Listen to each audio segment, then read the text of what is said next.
ได้เวลาของมันต้องกินแบบอะไรด้วยกัน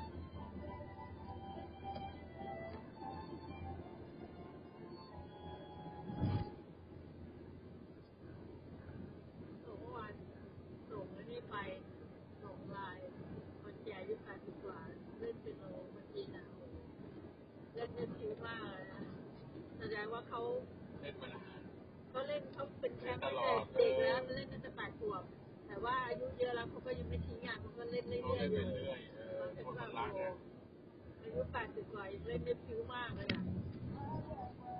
แล้วมือไม้แบบดีแบบผิวเลยนะไม่ได้แบบงื้องะนะ